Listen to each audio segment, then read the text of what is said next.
म्हणजे रडत आलेली लोक पुढच्या फॉलोअपला मी बघायचो ती हसत जातात ते.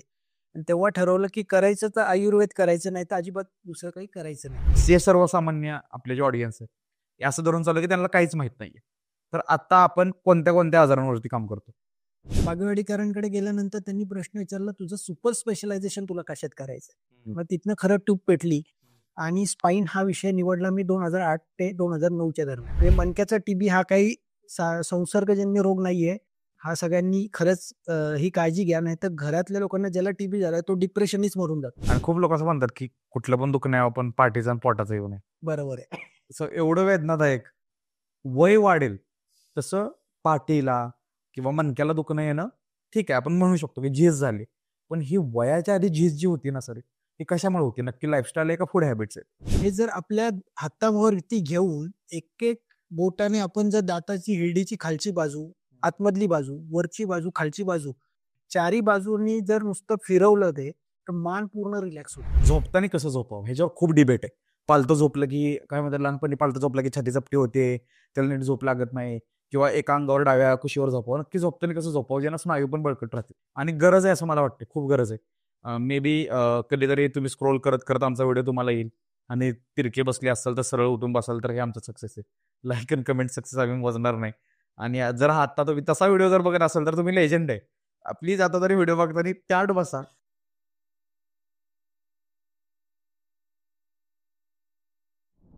नमस्कार, मी सौरभ सुरेश भोसले तुमच्या सगळ्यांचं स्वागत करतो सौरभ भोसले शोच्या नवीन एपिसोडमध्ये. आणि जसं आम्ही प्रॉमिस केलं होतं की जेव्हा जेव्हा आपण एक सेगमेंट लॉन्च करू, डॉक्टरचं जे सेगमेंट आहे, मेडिकल फील्ड रिलेटेड जे सेगमेंट आहे, ते आपण कंटिन्यू करत राहणार आहोत.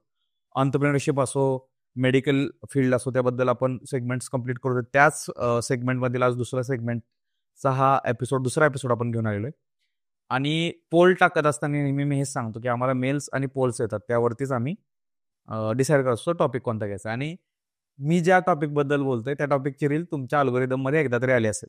आणि कुठेतरी कॅरोफॅक्टर असतील, डॉक्टर असतील, ते मस्तपैकी बोन्स क्रॅक करतायत, तुम्हाला दावं सुदिंग वाटतोय, मग तुमच्या मनात विचार येत असेल, अरे एवढं भारी असतं का? त्या विषयांना आज वाचा फोडायला, त्याची रियालिटी जाणून घ्यायला, आपण आपल्या स्नायूंची काळजी कशी घेऊ शकतो, हे सगळ्याची माहिती घ्यायला आज आपण आपल्या शोवरती बोलवले डॉक्टर विराज भंडारी सर, जे स्पाईन स्पेशलिस्ट आहेत. Welcome to the show. मला हा पॉडकास्टमधून स्वतःला खूप काही शिकायला मिळणार आहे, कारण बॅड पोश्चरमुळे किती त्रास झाला हे मला माहिती आहे. आणि प्लस असंही म्हणतात की माझ्या आजोबांना त्रास होता, वडिलांना होता, अनुवंशिक आहे, त्याची पण रियालिटी जाणून घेऊ. तसं काय तर सर, खूप काही गोष्टी आहेत, खूप साऱ्या गप्पा मारायच्यात, आणि पब्लिकने पण आपल्याला बरेच प्रश्न विचारलेले. तर माझा पहिला प्रश्न जो मी प्रत्येक पॉडकास्टला विचारतो, एक सर्वसाधारण विद्यार्थी ते डॉक्टर, हा प्रवास कसा होता आणि डॉक्टरच का? सुरुवातीला सर मी शाळा माझी नुमवी नूतन मराठी विद्यालय, अप्पा वळवंत चौक, पहिली ते शिशु शाळेपासून ते 10वी पर्यंत सगळं शिक्षण माझं नुमवीत झालं. आणि त्याचबरोबर मी स्वरूप वर्धिनीमध्ये शाखेमध्ये संध्याकाळी खेळायला जायचो. वा. RSSच्या काही लोकांसोबत काम केलं. आणि त्यानंतर जसं जसं मी शिक्षण घेत गेलो तसं तसं माझं 8वी 9वी 10वीला संस्कृत होतं. तर ते संस्कृतचे श्लोक म्हणणे, संस्कृतच्या पाट्या म्हणणे, आणि तसंच करता करता करता मग पुढे आईला माझ्या त्रास होता दम्याचा. आणि दम्याच्या त्रासामुळे आम्ही गरुड मामा म्हणून एक केळवडे शिंदेवाडीच्या पुढे एक वैद्य होते, खूप वयस्कर वैद्य, आणि एकदम खूप चांगल्या प्रकारचे आयुर्वेदिक औषधं ते द्यायचे.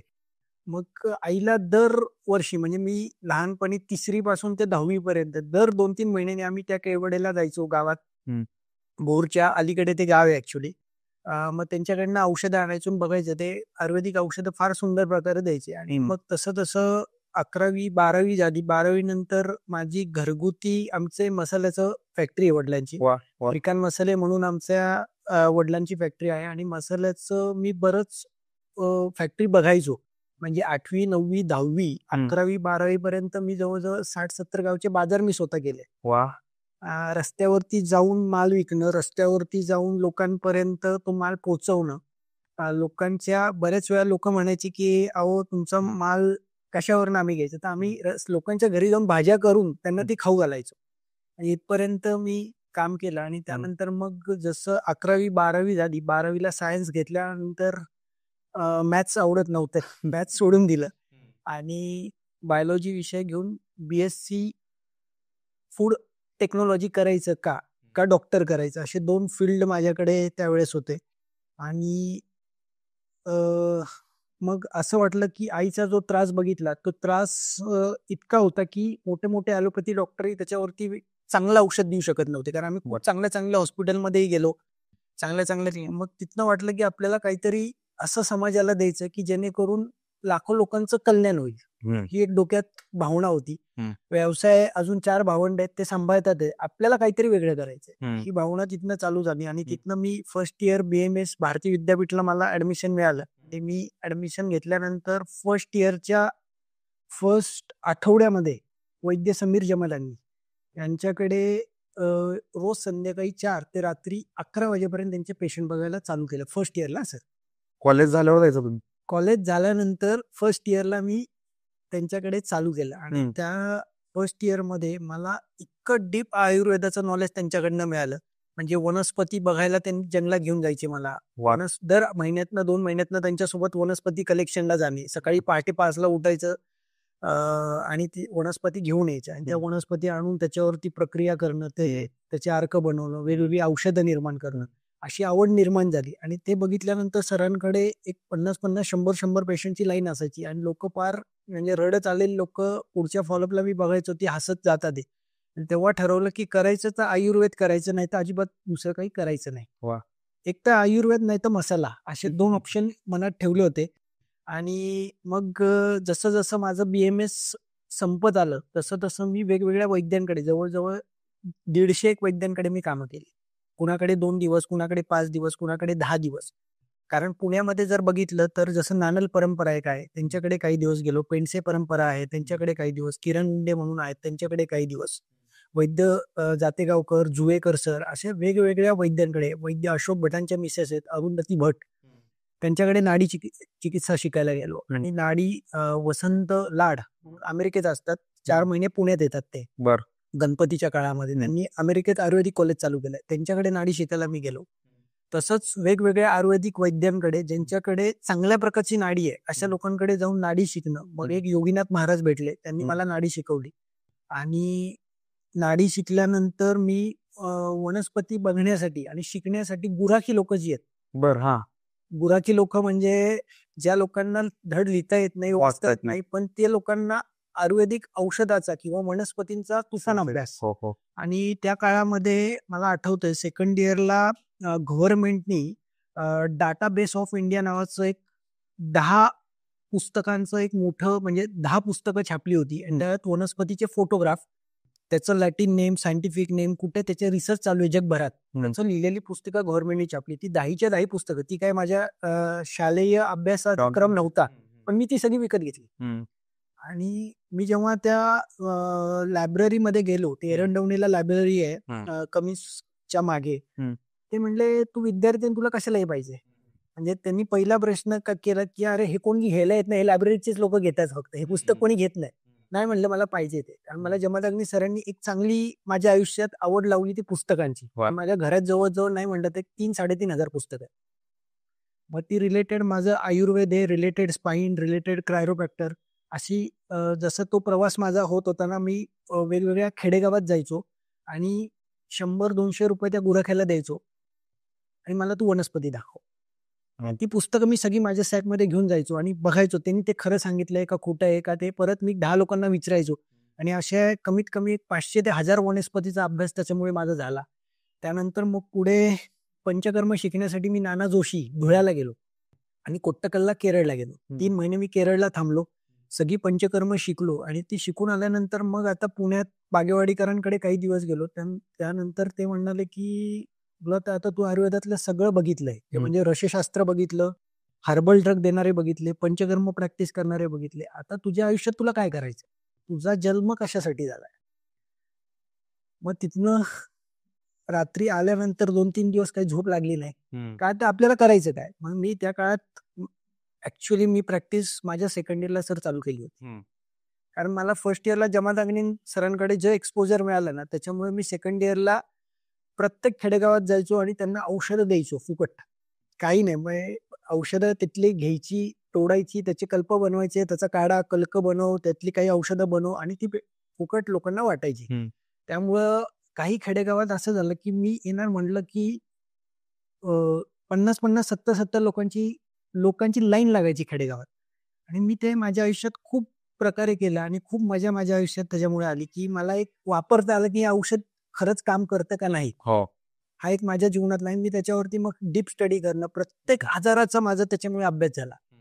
आणि सगळा अभ्यास झाल्यानंतर मी जवळजवळ 10,000 ते 12,000 पंचकर्म माझ्या दवाखान्यात केली. 300-400 वमनं केली. रक्तमोक्षण, अग्निकर्म हे सगळं केलं. आणि केल्यानंतर मग बागेवाडीकरांकडे गेल्यानंतर त्यांनी प्रश्न विचारला, तुझं सुपर स्पेशलायझेशन तुला कशात करायचं?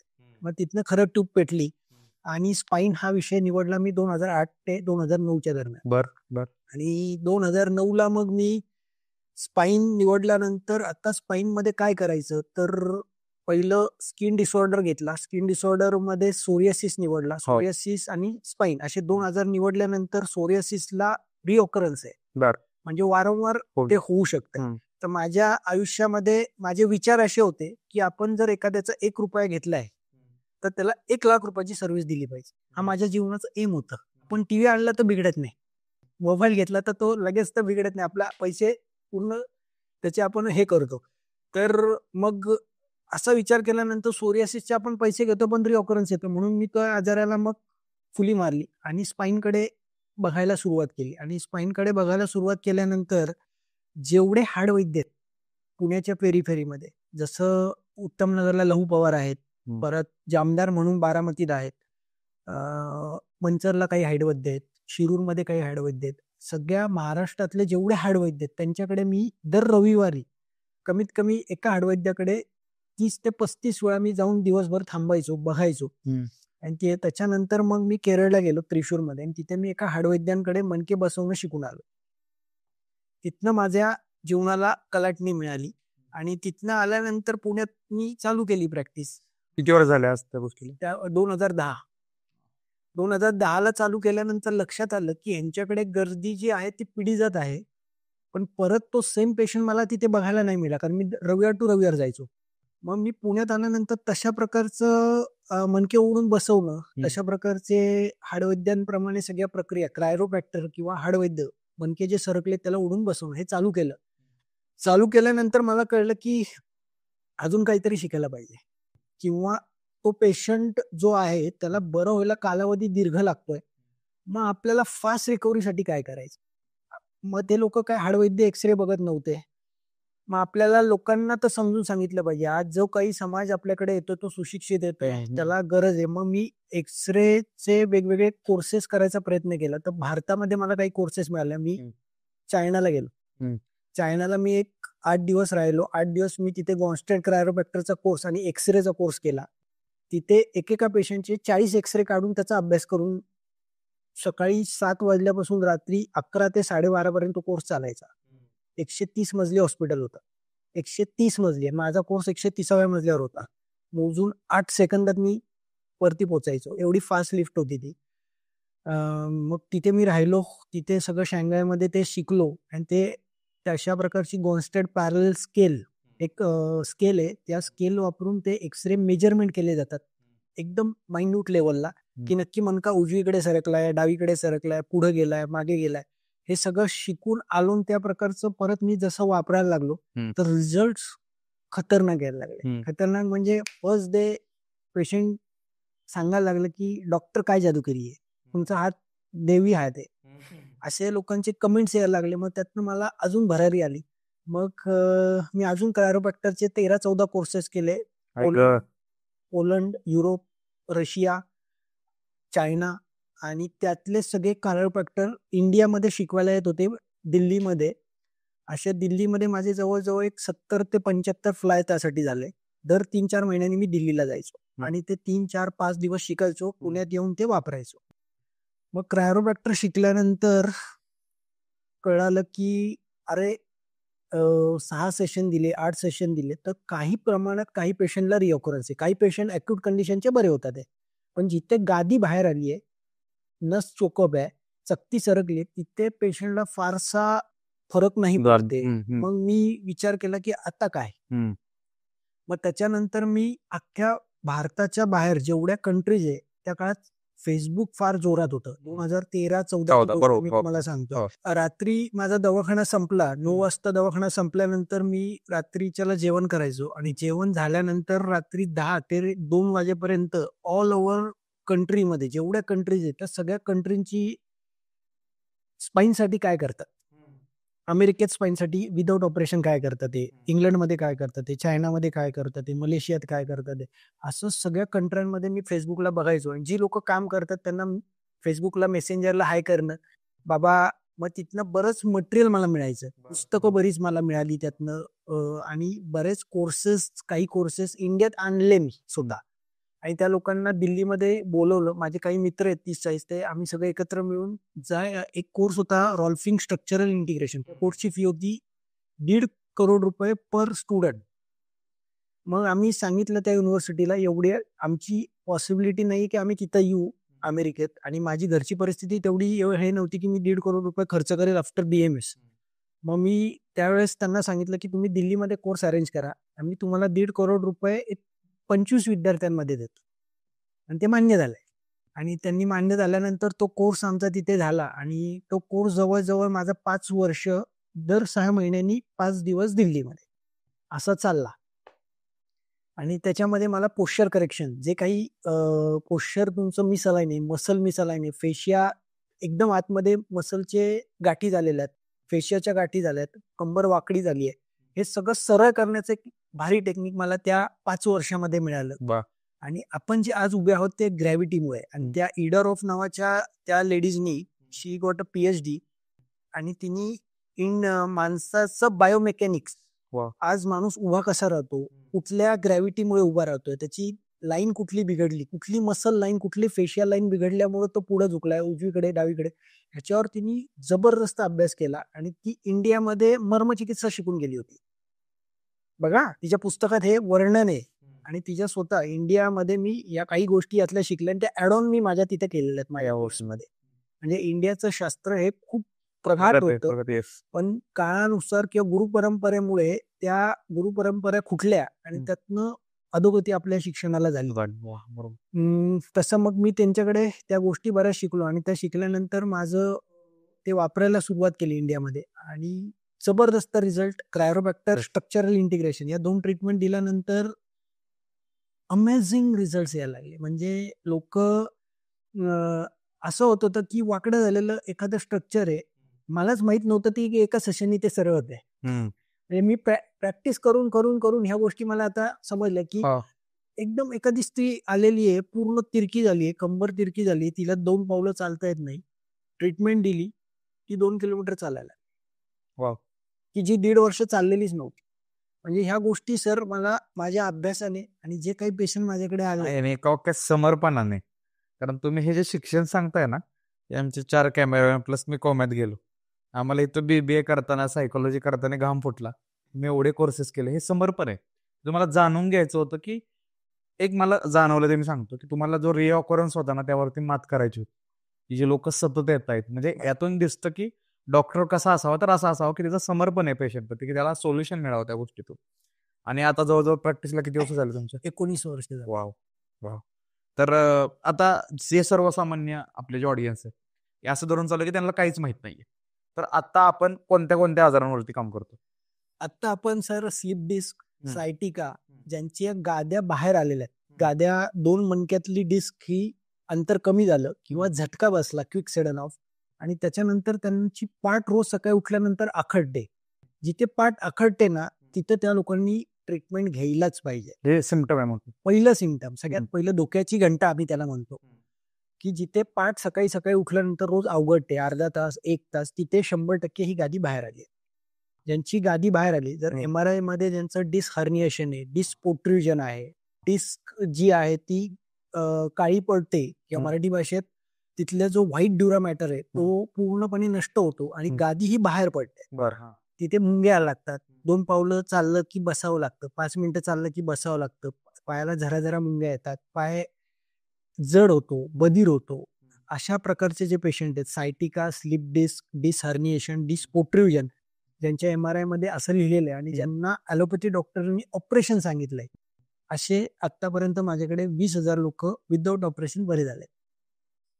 तुम्ही ऑपरेशन रेकमेंडच करत नाही? येस, असं नाहीये सर. काही केसेसमध्ये ऑपरेशन करावं लागतं, क्रिटिकल जिथे नाही क्रिटिकल नाही, स्पेसिफिक. एक लक्षात घ्या, मी अमेरिकेत शिकलो तिथे 2 क्रायटेरिया महत्वाचे आहेत: रेड फ्लॅग, इन्क्लुजन आणि एक्सक्लुजन. जर कुठलाही पेशंट घेणार आहे तर तुम्हाला माहित पाहिजे बरं होणार आहे का नाही. हा क्रायटेरिया मी तिथे शिकल्यामुळे माझं एकदम फिक्स हे आहे, ही पेशंट आपल्याला घ्यायचंय, काही पेशंट आपल्याला घ्यायचं नाही. मग ते कुठलं घ्यायचंय ते मी तुम्हाला सांगितलं. जे घ्यायचं नाही, ज्याच्यामध्ये फॅसेट तुटलेला आहे, गादी पुढे आली, ज्याच्यामध्ये कॅन्सरच्या गाठी आहेत मणक्यामध्ये, ज्याच्यामध्ये टीबी झालेला आहे आणि मणका, पण टीबी मध्ये पेन आपल्या औषधांनी कमी होतं किंवा आपल्या ट्रीटमेंटनी पेन कमी होतो, पण टीबीसाठी एकेटी ट्रीटमेंट घ्यावी लागते. मणक्याचा टीबी आणि मणक्याचा टीबी सगळ्या लोकांना, बरेच लोक मला विचारतात की मणक्याचा टीबी जवळ झोपल्याने होतो का, मग इथून इंटरकोर्स केल्यामुळे होतो का, तर काही होत नाही. हा प्रश्न बऱ्याच लोकांना असतो की आता मी घरात माझ्या नवऱ्याजवळ झोपावं का नाही, की मी एका बेडवर, मी लहान मुलांना जवळ घ्यावं का नाही. आणि लोक अक्षरशः त्या डिप्रेशन मध्ये जातात टीबी झाल्यानंतर. लहान मुलं जवळ नाही घेणार किंवा एखादी सुनबाई म्हणते माझ्या मुलांना हात लावू नका. म्हणजे मणक्याचा टीबी हा काही संसर्गजन्य रोग नाहीये. हा सगळ्यांनी खरंच ही काळजी घ्या, नाही तर घरातल्या लोकांना ज्याला टीबी झालाय तो डिप्रेशनच मरून जातो. आणि हे खूप वाईट, माझ्या जीवनात मी बघितलेत लोक, आणि रडतात अक्षरशः लोक दवाखान्यात येऊन की सर हे खरंच होत नाही ना, नाही तर मी हात लावला किंवा काय झालं. म्हणजे टीबी सारखे पेशंट बरे होतात, त्यांची दुखणी औषधांनी कमी होत नाही, पण आपल्या ट्रीटमेंटनी बरे होते. व्हॅस्क्युलर नेक्रोसिस नावाचा जो आजार आहे, ज्याच्यामध्ये फिमरच्या बॉलला आफ्टर कोविड, हे बरेच रुग्ण तुम्हाला दिसतात की आफ्टर कोविड जवळजवळ 70% लोकांनी, ज्यांनी रेडमिसिव्हरची किंवा स्टिरॉइडचे इंजेक्शन इंटेक घेतलेत, त्यांच्यामध्ये फिमरचा बॉल हा इथलं रक्ताचा सप्लाय नष्ट होतो आणि फिमर बदलावा लागतो. हेड फिमरचा बॉल बदलावा लागतो. हे खूप केसेस आहे आता, म्हणजे 90% केस स्टडी आता समाजामध्ये आहेत की ज्यांचा पाय लंगोटतोय आफ्टर कोविड, पाय दुखतोय, बरोबर त्यांच्या पुढे, म्हणजे मांडीच्या पुढची बाजू ज्यांना स्पेशली दुखते, 2 पायातलं अंतर 2 फुटाच्या पेक्षा जास्त जात नाहीये, त्यांनी कंपल्सरी ऑपरेशन करून घ्यावं, घरी बसू नका. कारण ते लोक नाही तर पुढे जाऊन तो अख्खा बॉल, मागचे हिप पण खराब. हे साईड इफेक्ट आहे कोविडमुळे पण आहेत आणि adverse effect of heavy drug, heavy intake. आजकाल काय होतं, लोक बऱ्याच वेळा समाजातली लोक जी आहेत ती डोकं दुखलं खा गोळी, पोट दुखलं खा गोळी, मग ते बघत नाही की ते माझ्याला गरजेची आहे का नाही, डोस किती महत्वाचा आहे त्यात, की हा डोस सूट होतोय का नाही. बऱ्याच वेळा 5-6 गोळ्या एकत्र लोक खातात, काम करायचं असतं किंवा काही कामाला जायचं असतं, सुट्टी मिळत नाही, मग त्याच्या हेवी इंटेक ऑफ ड्रग कुठलाही, त्याच्यामुळे एबीएन सारखा. आता हे मान दुखली, डोकं दुखलं, मुरगळलं, लचकलं, जो पेन किलर खातात त्यांना काय सांगाल तुम्ही? एक लक्षात घ्या, पहिली गोष्ट आहे की काही लचक भरली तर तुम्ही पहिले बाह्य चिकित्सा कुठली पण करा. बाह्य चिकित्सा म्हणजे थोडेसे व्यायाम करणे, किरकोळ एक सामान्य व्यायाम की ज्याला मसल स्ट्रेच होतील तुमचे, असे व्यायाम करणे, किंवा सूर्यनमस्कार सारखा व्यायाम करणे. घरच्या घरी शेकणे, घरच्या घरी तुम्ही तेल लावा, हलक्या हाताने खोबऱ्याचं तेल लावा किंवा शेंगदाणा तेल लावा, आणि कुकर जो असतो आपला, घरात सगळ्यांच्या घरी कुकर असतो, कुकरची शिट्टी काढायची, वरती हिरवा पाईप लावायचा, निरगुडी, एरंडाचा पाला, काही नाही मिळलं तर फक्त पाणी गरम करा, त्याच्यामध्ये दशमूळ किंवा सुंठ, आल्याचे 2-4 तुकडे टाका, आणि त्याचा वाफारा पूर्ण शरीराला जरी घेतला तर ती लचक लगेच कमी होते. किंवा दुःख भगाव लेप सारखं लेप आजकाल मेडिकलमध्ये मिळतात, बजरंग लेप मिळतो, तो तुम्ही पाण्यात, गरम पाण्यात घालून तिथे लावा दिवसभरात 3-4 वेळा, ती लचक निघून जाते. पेन किलर नाही, पेन किलर शक्यतो खाऊच नका, कारण हे इंटेक मी बघितलं सर, मी जेव्हा काम करत होतो, मी माझी मान लचकली की तो 2 पेन किलर खातोय, बरोबर, मग थोडा वेळ त्याला घाम सुटतोय, त्याला परत मुंग्या येत आहेत, 4 दिवसांना परत तसंच होतंय. एक लक्षात घ्या, ती लचक जोपर्यंत निघणार नाही तोपर्यंत त्रास कमीच होणार नाही. त्याच्यामुळे लेप चिकित्सा आणि वाफारा घरच्या घरी जरी घेतला तरी ती लचक लगेच निघते. आणि काहीच नाही, कुकर पण नाहीये आजकाल लोकांच्या घरी, वाफ घ्यायची मशीन असते, त्या मशीनने पण जरी वाफ घेतली तरी ते बरं होतं. आता तुम्ही एवढ्या वर्षाची प्रॅक्टिस करताय, सगळ्यात कॉमन काय आहे, कोणता आजार आहे सगळ्यात जास्त? साईट, हे बघा, जसं थंडी, सर्दी, खोकला होतोय तसं सायटिकल स्लीप डिसऑर्डर होते. आणि हा आकडा मी नाही सांगते, गुगल सांगतोय. आणि याचं कारण काय? सगळ्यात महत्वाचं कारण आहे सर, चुकीचं उठणं, चुकीचं बसणं, खूप वेळ एका जागेवर बसणं, चुकीच्या मुवमेंट्स करणं आणि व्यायाम न करणं. आज मला बघा, आपल्या घरातच तुम्ही प्रत्येकाने विचारा सगळ्यांना की आपण किती सूर्यनमस्कार मारतो, किती मैदानी खेळ आपण खेळतोय. आज लोकांच्या प्रत्येकाच्या घरात मी बघतोय, लहान मुलांपासून, तो लहान 1 वर्षाची मुलगी असली ती जेवत नाही तर तिच्या समोर मोबाईल मोबाईल. ठेवला जातो. माझ्याकडे मागच्याच आठवड्यात एक 6 वर्षाची मुलगी आली होती. इथे पूर्ण टेंगूळ सारखी गाठ निर्माण झाली बिकॉज ऑफ 7 ते 8 तास ती मोबाईल बघते. व्हॉट? मोबाईल हे सगळ्यात मोठं कारण आहे आज मानदुखीचं आणि कंबरदुखीचं. कारण लोकांना कळतच नाही किती वाजेपर्यंत आपण बघतोय आणि किती वेळ बघतोय. शाप की वरदान. आणि काही लोक हा व्हिडिओ मोबाईलवरच बघणार आहेत. ह्याच्यापेक्षा वाईट आहे हे. ते पण रात्री 2लाच बघत असणार आहे. खतरनाक. आणि एवढं इम्पॅक्ट मग त्याच्या ट्रीटमेंटसाठी परत त्यांना त्या प्रोसेस थ्रू जावं लागलं एवढं लहान बेबी असून. येस. एक लक्षात घ्या तिची गाठ कमी पण आली आहे, दुखणंही कमी झालं, पण एक हे व्यायामच करत नाहीत आज. हा सगळ्यात मोठा. आज काय होतं, वॉकिंग पण नाहीये सर. वॉकिंग नाहीये, कुठलेही व्यायाम, साधे श्वास घेण्याचा व्यायाम लोक करत नाही. अनुलोम विलोम प्राणायाम सारखा जो प्रकार आहे, श्वास घेणं आहे, उभं राहणं आहे. माणूस आज 10 मिनिटं उभं राहायला लावलं तर तो बसतो लगेच. 10 मिनिटं उभं नाही राहू शकत. हात वरती करून उभं राहायला सांगा बरं. नाही जवळ. ते आज व्यायाम नसल्यामुळे मसलची ताकद कमी होत चालली आणि एखादा झटका जरी क्विक बसला तरी मणका सरकतो. का सरकतोय? तर मसलची ताकद नाही राहिली. मसलची ताकद जर त्या माणसाची एक चांगली राहिली तर मणकी हलत नाही. आणि क्विक सडन ऑफ मुवमेंट हे पहिलं कारण आहे. क्विक सडन ऑफ मुवमेंट म्हणजे काय? एका सेकंदामध्ये 3 मुवमेंट करणं. एका सेकंदामध्ये 3 मुवमेंट जर केल्या तर गादी ही बाहेर येते. आणि गादी बाहेर आली की मणका ऑटोमॅटिक तिरका होतो. मणका तिरका झाला की start the sciatica and slip disc. आणि खूप लोक असं म्हणतात की कुठलं पण दुखणे आपण पाठीचा आणि पोटाचा येऊ नये. बरोबर आहे. सो एवढं वेदनादायक. उठताच येत नाही ना सर. आज पाठदुखी ही अशी आहे की पेशंटला उठणं, बसणं, संडासला जाणं, संडास करणं हे पण अवघड होऊन जातं. स्वतः जेवण करणं. आता मागच्या आठवड्यात माझ्याकडे एक टेंभुर्णीवरनं पेशंट आले होते. त्यांना स्वतःच्या हाताने जेवता येत नव्हतं मानदुखीमुळे. हट्टाकट्टा माणूस आहे, सगळं व्यवस्थित चाललं होतं. हैदराबादला प्रवास करत होते, गाडीत दचका बसला स्पीड ब्रेकरने, मान अवघडली. रात्री झोपेत होते ते, मान अवघडली. आले ते घरी आल्यानंतर ते बेडन झाले 3-4 दिवस. बेडन झाले तर त्यांना त्यांचं पाणी पिता येत नव्हतं. स्ट्रॉनी पाणी प्यायला लागलं आणि अक्षरशः स्ट्रॉनी पण पाणी सक करता येत नव्हतं. हल्लं तर प्रचंड वेदना. नाही ग. म्हणजे हे दुखणं कुणाला कसं होईल आणि किती स्वरूपात होईल हे पेशंट टू पेशंट वेगळे. हे अवॉइड करण्यासाठी व्यायाम करणं बेसिक एकदम व्यायाम सांगा की बाबा तुला हे नकोय ना दुखणं तर हे बेसिक तरी कर. बेसिक व्यायाम आहे फक्त हात गोलाकार फिरवा. 10 वेळा हात तुम्ही हळूहळू अत्यंत सावकाश गोलाकार फिरवायचे पुढे आणि मागे. सूर्यनमस्कार करताना एक लक्षात घ्या की सगळ्यात पहिलं श्वास घेतला. श्वास तुम्हाला घ्यायचा आहे ज्यावेळेस तुम्ही पृथ्वीच्या वरती जाणारी आसनं करणार आहे त्यावेळेस श्वास घ्यायचा आहे. ओके. आणि पृथ्वीच्या जवळ जाणारी तुम्ही आसनं करणार आहात, श्वास सोडायचा आहे. हा पहिला नियम आहे.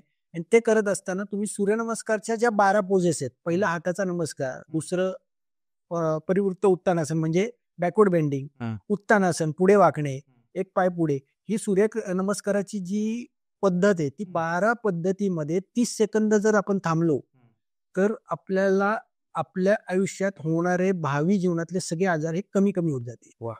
आणि सूर्यनमस्कार मध्ये तुमचं सगळ्या प्रकारचं स्ट्रेचिंग होतं, हार्मोन एन्झाईम सिक्रीट होतात, कारण त्याच्या पोझिशन मध्ये प्रत्येक पोझिशनला वेगवेगळ्या ऑर्गनवरती प्रेशर येत आहे. मग सूर्यनमस्कार करणं, त्याचबरोबर थोडंसं जागच्या जागेवर जॉगिंग करणं, थोडेसे जोर, थोडेसे डिप्स, 5-5 मारा, काही हरकत नाही. पण सर्वांगासन, हलासन आणि भुजंगासन ही 3-4 आसनं जरी किरकोळ केली ना तर मणक्याचा आजार हा होणारच नाही. ओके. जिम मुळे आले तसे आहेत का काही? डेडलिफ्ट आता सध्या खूप जोरात प्रकार आहे. डेडलिफ्ट मुळे बऱ्याच वेळा चुकीचं डेडलिफ्ट मारणं, फास्ट मारणं किंवा त्या आजकाल मोबाईलला व्हिडिओ काढण्याच्या नादामध्ये तो डेडलिफ्ट मारताना मसल पिंच होतो. स्टार्ट द नेक पेन आणि स्लीप डिस्क. पूर्ण पायातली ताकद निघून गेली. कालच मी व्हिडिओ माझ्या युट्यूबला टाकला. फूट ड्रॉप 28 वर्षाचा मुलगा आहे, डेडलिफ्ट मारत जिम मध्ये 70 ते 80 किलो पाऊंडाचं वजन उचललं तो पूर्ण मणका त्याचा फिरला आणि पाय हालणं बंद झालंय. कालचीच केस आहे, मी युट्यूबला कालच टाकलेलं आहे. फूट ड्रॉप म्हणून एक डॉक्टर विराज भंडारी युट्यूबला मी तो पोस्ट केला व्हिडिओ त्याचा चालण्याचा. पण एक लक्षात घ्या, जे काही जिमला आपण प्रयोग करणार आहात ते प्रयोग करत असताना एक तर पहिला ट्रेनर पाहिजे. दुसरी गोष्ट, तुम्ही पहिलीतनं दुसरीत जाता, दुसरीतनं तिसरीत जाता, डायरेक्ट इंजिनिअरिंग किंवा डॉक्टर होत नाही. आजकाल काय झालंय, पहिल्या दिवशी जिमला जायचं, चष्मा गॉगल टाकायचा आणि मी किती भारी मारतोय त्याचा एक इन्स्टाला व्हिडिओ रील पाठवून द्यायची. आणि या नादामध्ये कळतच नाही की आपण किती करतोय. आणि पहिल्याच दिवशी प्रत्येकाला मास्टर बनायचं असतं.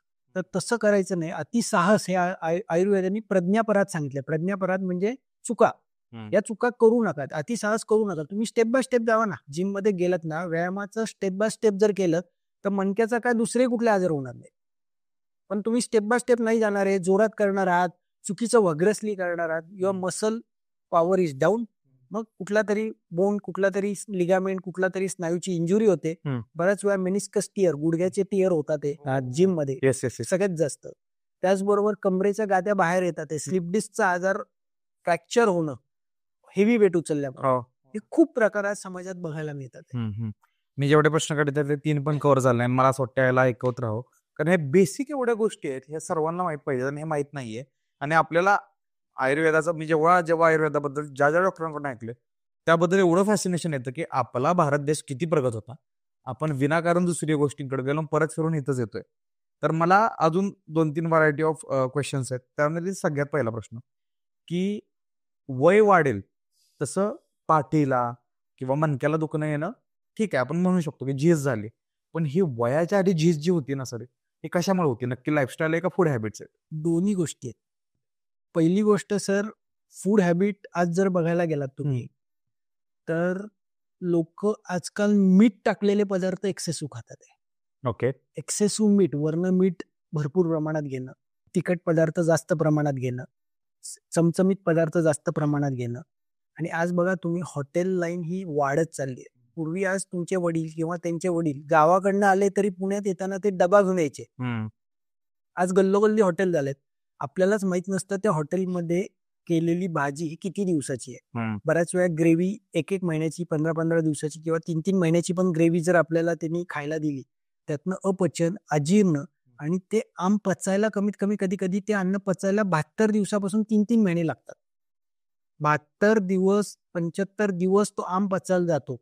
त्याला विषम ज्वर किंवा दीर्घ ज्वर, की जो सतत त्या माणसाला वाटतं मला ताप आहे, कणकणी वाटते, मग तो काहीतरी क्रोसिन खातो, काहीतरी हे, पण त्याला 3 महिने मला ताप आहे असं असणारे पेशंट माझ्याकडे येतात. आणि त्याला विचारलं की काय केलं रे बाबा, काही नाही, मी असं एकदा जेवलो होतो, त्यानंतर हा त्रास चालू झाला. ते फूड हॅबिट जी आहे ती खूप महत्वाची आहे, की ज्याच्यामध्ये तुम्ही काय खाताय आणि कसं खाताय.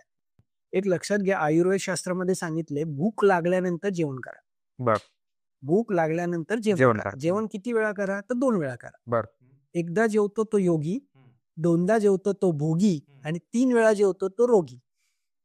आज एकदा जेवतो म्हणजे काय सर? तर एक लक्षात घ्या, तुम्ही सकाळी 10ला जेवण करताय, त्यामध्ये तुम्ही षडरसात्मक 6 रसांचा आहार घ्या. पण लोक काय करतात, आत्ता 10 वाजता जेवतील, भाऊजाई आधी, मैत्रीण आधी, पाहुणे आले, काढला फरसांचा डबा, काढली 4 बिस्किट, चहा त्यांच्यासोबत घेतला. परत 1-2 वाजता एखादी सिरियल बघतात किंवा युट्यूबचा एखादा पॉडकास्ट बघतात, फराळातलं काहीतरी शेव चिवडा काढतील, खातील. 4 वाजता चहा सोबत अजून एखादा फराळ. ही बैठक जी आहे ती बैठक मोजायची आहे. असं नाही की एक बैठकीत म्हणजे काय, तर एकदा बसले की तेवढं जेवा. पण लोकांना काय असतं, 3, 4, 5, 6 वेळा जेवायची सवय, आणि त्यातनं अजीर्णातनं तो मल साफ होत नाही, बाहेर योग्य पडत नाही, पचत नाही, त्यातनं पोषण न होता ते सगळा मल तसाच्या तसा आतड्यात पडून राहतो आणि आमाची निर्मिती करतो. म्हणून षडरसात्मक आहार म्हणजे काय, तर गोड पदार्थ जेवणाच्या सुरुवातीला खावेत, आंबट खारट पदार्थ जेवणाच्या मध्ये खावे. गोड पदार्थ म्हणजे काय, तर तुम्ही फळं सुरुवातीला, आता तुम्ही एखादी 3-4 पपईच्या फाका खाल्ल्या, त्याच्यानंतर सफरचंद घ्या. असं नका करू की मी एक थोडी पपई खाल्ली, थोडं सफरचंद खाल्लं, थोडं मोसंब. तसं नाही करायचं. तुम्हाला एक मोसंब खायचं, एक खावा, अर्ध खायचंय, अर्ध संपवा, त्याच्यानंतर तुम्ही संत्र्याला हात लावा. म्हणजे विरुद्ध अन्न होत नाही. आपल्याला माहित नाहीये की कुठल्या फळाचं कुणाशी वाकड आहे. विरुद्ध अन्न म्हणजे काय, त्याचे विरुद्ध गुणधर्म पदार्थ एक साथ पोटात गेले तर आम निर्मिती होती. आणि आज सगळ्यात जास्त त्रास आमामुळे होतात, ते लोकांना विरुद्ध अन्न खाल्ल्यामुळे होतात. आणि ते खात्यात सॅलड प्लेट म्हणून लोक आजकाल काही कशात मिक्स करतात. एक लक्षात घ्या, चव आली तर लोक कशातही काही खातात. आज दुधामध्ये कुठल्याही हिरव्या भाज्या मिक्स करतात, खातात. फ्रूट सॅलेड हे खाऊ नये, आयुर्वेदाने सांगितलंय. लोक मारून 2, 4, 5 वाट्या दाबून मारतात. तर गोड पदार्थ जेवणाच्या सुरुवातीला त्याच्यामध्ये फळं मी तुम्हाला सांगितले तशी एक एक फळं घ्या. त्याच्यानंतर तुम्हाला काजू, बदाम, अक्रोड, पिस्ते ते मधुर पदार्थ, एखादी डिंकाची बर्फी, डिंकाचा लाडू, हळीवाचे लाडू, ड्रायफ्रूटची एखादी बर्फी, तुम्हाला जे गोड आहे ज्याच्यामध्ये साखर किंवा गुळ आहे, किंवा तुम्ही साधा शिरा घ्या. तो गोड पदार्थ रोज जेवणात गेला पाहिजे. बर. आज तुम्ही फॉरेन कल्चर बघाल तर जेवणाच्या शेवटी ते गोड खातात, डेझर्ट्स, हो. वरनं दारू पितात. ही इंडियन संस्कृती नाहीये. आणि ते आपण फॉलो करतोय. हा, मला सांगा, तिकडे बर्फाळ प्रदेश आहे, थंडीचा प्रदेश आहे. आपल्याला इथे जर तुम्ही एक्सेसिव्ह प्रमाणात दारू आणि या असला पदार्थ शेवटी खाल्ले तर अजीर्ण होणार, स्किनचे डिसऑर्डर होणार आहेत, किंवा तुम्हाला संधिवाताचा त्रास होणार आहे. त्यामुळे जेवणाच्या सुरुवातीला गोड पदार्थ खाल्ले, जेवण तुमचं, मग तुम्ही चपाती आणि त्याच्यासोबत एक फळभाजी, आठवड्यातनं 7 दिवस फळभाज्या, आठवड्यातनं 2 दिवस कडधान्य, आठवड्यातनं 1 दिवस पालेभाज्या खावा. बर. फळभाज्या ह्या रोज खायच्यात, त्या पचायला हलक्यात. कडधान्य पचायला जड आहेत, पृथ्वी महाभूत आहे त्याच्यामध्ये. हो, बरोबर. त्यामुळे ते आठवड्यातनं एकदा खावा, कारण ते पण खाणं गरजेचं आहे, कारण मल तयार होतो चांगला. आणि पालेभाज्या ज्या आहेत त्या आठवड्यातनं 1 दिवस, त्याच्यामध्ये क्षार आहेत. तुम्ही जर एक्सेसिव्ह रोजच पालेभाज्या खाल्ल्या तर खड्डे पडतील बोलला. आणि पालेभाज्याच खा सांगतील भरपूर, चुकीचं आहे. तर हे आयुर्वेद शास्त्रांनी जे सिद्धांतामध्ये बसवलं त्या गोष्टी मी तुमच्या समोर मांडतो. हे माझ्या मनाचं यातलं एकही वाक्य नाही. जे शास्त्र सांगतं ते मी तुम्हाला सांगतो. त्याचा प्रयोग मी स्वतः गेली 19 वर्षे करतो. मी सकाळी 9ला जेवतो, संध्याकाळचं जेवण माझं 6ला 5:30ला आज तुमच्यासाठी करून आलो. आहे तर काहीच खाणार नाही. काहीच नाही. भूक लागली तर खायचं, नाही लागली तर काहीच नाही. हे शपथ. आणि आधीमध्ये काही नाही. आधीमध्ये एक अर्धा कप चहा 2 वेळा मी घेतो. वा. आणि ह्यानं लॉन्जिटिव्हिटी वाढते लाईफची भरपूर. येस. तर मग जेवणाच्या मध्यभागी तुम्ही ताक घ्यायचंय, अर्धा ग्लास ताक प्या, आल्याचा तुकडा आणि मीठ खावा. बर. हा. जेवणाच्या मध्ये आल्याचा तुकडा, मीठ, आंबट पदार्थ आहे जेवणाच्या मध्ये, चिंचेची चटणी जेवणाच्या मध्ये कंपल्सरी पोटात घेतली पाहिजे. त्यांनी तुमची ताकद वाढते. मधुर, आम्ल, लवण, त्यानंतर आलं मीठ खाल्लं, त्यानंतर तुम्ही वरण भात खावा. वरण भात खाल्ल्यानंतर अर्धा ग्लास ताक प्या, त्यानंतर हिरव्या मिरचीचा तुकडा किंवा मेथी दाणे खावा. असं षडरसात्मक आहार जर केला तर तुमच्या जीवनामध्ये आजारच निर्मिती होणार नाही. वाव, मस्त. ऐकत राहावं वाटते. आणि तुम्ही तर एका दवाखान्यात आलेल्या माणसाला सांगताय. मी तर, आणि मी एक गोष्ट बघितली बरं का, की जे लहानपणी आजी आजोबा सांगायचे की ते तर एवढे शिकलेले नव्हतेच, पण त्यांना आयुर्वेदाबद्दल त्यांना माहित पण असं की आयुर्वेदाच्या नॉलेजमध्ये, पण ते पास ऑन होत आलेलं बरोबर. बऱ्याच गोष्टी, की 7 नंतर नव्हतीच जेवत लोक आधी. म्हणजे इव्हन माझी आजी आहे, मम्मीची मम्मी, बरोबर, त्यांच्याकडे हे अजून वाढीला 7 नंतर जेवत नाहीत. सकाळी न्याहारी त्यांची लवकरच होते. दुपारचं जेवण जे करतात ते 1 वाजता करतात. आणि आपण जो चहा 6ला घेतो ना, ते 3 वाजता घेतात. आणि तिथं गेल्यावर झोप ते लवकर झोपतात आणि पहाटे लवकर उठतात. बरोबर. आता मला अजून ह्यात म्हणजे प्रश्न हे आहेत की आपण जे म्हणतो ना की एकाच जागी बसलो, आता IT क्राऊड भरपूर आहे आपल्याला पाहणार, बरोबर, की त्यांना बसणं गरजेचंच आहे. 10 तास जॉबवर बसायचंच आहे. उठला तर कुठं वॉशरूमला गेला तर किंवा जेवायला, त्या लोकांनी स्नायूंची काळजी कशी घ्यायची? सगळ्यात पहिली गोष्ट तर आयुर्वेदाने एक दिनचर्या बसवलेली आहे. ते दिनचर्या सोबत पोश्चर आणि मुवमेंट हा एक भाग आला. तर पहिलं IT पब्लिकचं तुमचं उत्तर मी दिनचर्येकडे वळतो. जे लोक दिवसभर 10 तास 12 तास बसतात त्यांनी दर अर्धा तासांनी कंपल्सरी उठा, हार्डली एक 5 ते 10 सेकंद चाला आणि परत बसा. 10 सेकंद ते 20 सेकंद तुम्ही चालायचे आणि परत बसायचं, तो तुम्हाला त्रास होणार नाही. नेहमी बसताना पाठ ही मागे पूर्ण टेकली पाहिजे. बऱ्याच वेळा आता वर्क फ्रॉम होम चालू आहे, टिपॉयवरती लोक ह्या पद्धतीने काम करतात आणि मानेचा कव हा बदलतो, लॉस ऑफ लॉर्डोसिस, कव नष्ट होतोय. त्याच्यामुळे बऱ्याच वेळा काही लोकांना खड्डे पडतात, मान झिजते, मान अवघडते, मान तिरकीच राहते, सरळच होत नाही. असे बरेच रुग्ण वर्क फ्रॉम होम मुळे बघायला मिळतात. त्याचबरोबर लोक पोटावरती लॅपटॉप घेऊन झोपून काम करतात. हा प्रकार दिवसेंदिवस वाढत चाललाय. तर कंपल्सरी ITतले जेवढे लोक आहेत किंवा ज्यांना बसायचा जॉब आहे, दर अर्धा तासांनी किंवा 1 तासांनी, 1 प्रहर आयुर्वेदाने सांगितले 45 मिनिटानंतर कंपल्सरी 5 मिनिटं उठायचंय, चालायचंय.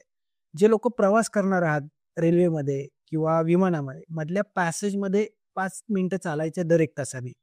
जे लोक गाडीचा प्रवास करणार आहात, 4 व्हीलरमध्ये प्रवास करणार आहात, त्यांनी कंपल्सरी एक गाडी साईडला घ्या, 2 मिनिटं रस्त्यावरती चाला आणि गाडीत बसा. लेडीज लोक बघा की जे रॉंग लर्निंगला उठतच नाहीत, म्हणून लेडीज लोकांमध्ये हा त्रास वाढत चाललाय. सगळ्या लेडीज लोकांना आवर्जून सांगेल की कंपल्सरी गाडी थांबली की उतरा गाडीतनं. चाला रस्त्यावरती आणि मग परत बसा, म्हणजे त्रास होणार नाही. दिनचर्या आपली कशी असावी, तर सकाळी ब्राह्मी मुहूर्ते उद्दिष्टित आहे. ब्राह्मी मुहूर्ते म्हणजे काय, तर सकाळी 5:30-6 सूर्य उगवण्याच्या आधी कमीत कमी 1.5 ते 2 तास उठलं तर ऑटोमॅटिक हे पोट साफ होणार आहे. आज लोक उठतातच 10, 11, 12ला. कुठलं त्यांची पोटं साफ होणार आहे. मग पाईल्स, फिशर, फिचुला, भगंदर सारखे आजार हे समाजात वाढत चालले. त्याचबरोबर उठल्यानंतर दात घासणे ही प्रक्रिया आली. तर दात घासायचे कसे, तर बऱ्याच वेळा लोक आज कोलगेट किंवा बबूल लावून दात घासतात. पण दात घासण्यासाठी बकुळाचं चूर्ण, त्रिफळाचं चूर्ण हे जर आपल्या हातावरती घेऊन एक एक बोटाने आपण जर दाताची हिरडीची खालची बाजू, आतमधली बाजू, वरची बाजू, खालची बाजू, चारी बाजूनी जर नुसतं फिरवलं ते, तर मान पूर्ण रिलॅक्स होते. हे करून बघा सर उद्या. बरं. पूर्ण मानेत ज्यांची अवघडते, पूर्ण मान, ओरल वर्क आम्ही ह्याला म्हणतो इंग्लिशमध्ये. आणि आम्ही पेशंट दवाखान्यात आल्यानंतर पूर्ण ओरल वर्क करतो. तिथले मसल सगळे रिलीज होतात, मानेचे सगळे मसल रिलीज होतात. तुम्ही जर गेलं बघा, इथे सगळे मसल आता तुमचे पकडले जातील. तुम्ही ओरल वर्क नुसतं केलं, दात जर ह्या पद्धतीने घासले गेले तर मानेचे विकार होत नाही. त्याचबरोबर कानामध्ये तेल टाकणं, आठवड्यातनं एकदा लसूणाची पाकळी तुम्ही खोबरेल तेलात मिक्स करा, गरम करा आणि ते एक थेंब कानात करणं पूर्ण. अभ्यंग आठवड्यातनं कमीत कमी 2 दिवस पूर्ण शरीराला तेल लावा. केळाचं तेल लावा, खोबऱ्याचं तेल लावा, काही हरकत नाही. प्रकृतीनुसार तुम्ही आठवड्यातनं एकदा दूध सगळ्या शरीराला लावा. दुधाने पण सगळं, आज आत्ताचं युग आहे, पित्ताचं युग आहे, कलियुग आहे. तुम्ही बघा सगळ्यांना मॅक्झिमम डोकेदुखी. नुसती गाडी जरी एखाद्याला चिकटली किती भडकतो, एखादा माणूस वेळेत नाही आला किती भडकतो. आज हे युग जे आहे ते कलियुग आहे आणि कलियुग हे पित्ताचं युग आहे. तुम्ही जर बघितलं तर पित्ताच्या गोळ्या सगळ्यात हायएस्ट सेल हा पित्ताच्या गोळ्याचा आहे. बिकॉज ऑफ हेवी सगळ्या लोकांना पित्त होत आहे. वारंवार पित्त होण्याचं कारण, तर पित्त होऊ नये म्हणून आवळा खावा. रोज सकाळी संध्याकाळी एक आवळा, मोरावळा खावा किंवा साधा आवळा खावा. त्यानंतर तुम्ही दात घासले, आंघोळ करताना, आंघोळ तर करायची कशी, तर आंघोळ करताना पहिलं जे आहे थंड पाणी वापरायचं का गरम पाणी, हा बऱ्याच लोकांना प्रश्न असतो. तर शक्यतो गरम पाणी जे आहे किंवा थोडं कोमट पाणी जे आहे ते पहिलं पायावरती टाकावं. पहिले पायानी सुरुवात आंघोळीची केली पाहिजे. मग गुडघ्यावरती तुम्ही पाणी टाका, त्यानंतर मांड्यांवरती टाका, मग छातीवरती टाका, पाठीवर टाका. डोक्याच्या हनवटीच्या वरचा जो भाग आहे तो थोडासा थंड पाणी किंवा सोसल एवढं गरम पाणी, त्यानंतर केस धुवा. असं जर आंघोळ केली गेली तर तुम्हाला तुमच्या आयुष्यातले बरेच आजार हे कमी होतात. आणि लोक आता मग डायरेक्ट शॉवरच घ्यायला लागले. शॉवर घेतल्यामुळे बऱ्याच लोकांना पित्ताचे आजार होणार, सगळे मसल आखडून जाणार. कारण बॉडी तेवढ्या टेम्परेचरला लगेच रिसेप्टर्स हे करत नाही. तर ते आंघोळ झाली, आंघोळ झाल्यानंतर तुमचं, आपण सकाळी उठल्यापासून झोपेपर्यंत 600 हालचाली करतो. बघा ना तुम्ही मोजून बघा. सकाळी बेडवरनं उठणं, ब्रश करणं, ऑफिसला जाणं, गाडीवर बसणं, तिथे ऑफिसमध्ये काही हालचाली करतो, दिवसभर बसण्यातल्या हालचाली, घरी येऊसपर्यंत, झोपेसपर्यंत, रात्रीचं लंच, प्रत्येक हालचाल करताना टॉर्क आणि फोर्स वापरला जातो. तुम्ही योग्य बसले, योग्य उठले तर तुम्हाला मणक्याचा आजार होणार नाही. कसं उठायचं हे पण एक शिक्षण आहे आणि कसं बसायचं हे पण एक शिक्षण आहे. जर आपण एक पाय पुढे, एक पाय मागे, डोकं खाली घेतलं, छाती खाली घेतली आणि मग जर उठलो तर कमीत कमी टॉर्क फोर्स लागतोय. परत बसताना मान खाली, छातीचा भाग खाली आणि चिटात बसलो तर हे इझी आहे. तुम्ही करून बघा, म्हणजे तुम्हाला समजेल. म्हणजे जे प्रेक्षक लोक आज पॉडकास्ट बघतात करा तुम्ही स्वतः, हे प्रॅक्टिकल आहे सगळं. आणि यासारखे अजून तुम्हाला व्हिडिओ बघायचे तर पोश्चर प्रोग्राम म्हणून एक युट्यूबला माझा चॅनल आहे, doctor Viresh Bhandari. Posture program टाका तुम्ही. हे सगळं कसं उठायचंय, बसायचंय, गादी कशी पाहिजे, पिलो कसा पाहिजे, या सगळ्या संदर्भात मी ऍनिमेशन करतो. नक्की चेक करा, नक्की चेक करा. म्हणजे उठणं बसणं, पण ह्या हालचाली करत असताना जर फास्ट हालचाली केल्या, ताडकीने उठला आणि उठताना पटकन वाकले, पटकन काहीतरी उचललं, जर्क बसला तर गादी ही बाहेर येते आणि तिथनं खरा मणक्याला किंवा कंबरदुखीला सुरुवात होते. रात्रीचं जेवण आयडली कितीच्या आधी असावं? 7:30-8 वाजता मॅक्झिमम लोकांनी जेवलं पाहिजे. खूप जास्तीत जास्त 8:30, त्यानंतर नाही. शक्यतो काय, तुम्ही जेवढं उशिरा जेवढाल तेव्हा पित्ताचे त्रास होणार आहेत, वाताचा त्रास होणार आहे, सतत तुमचा पोटामध्ये गॅस राहणार आहे, काही करायची इच्छा नाही राहणार, आळस राहणार.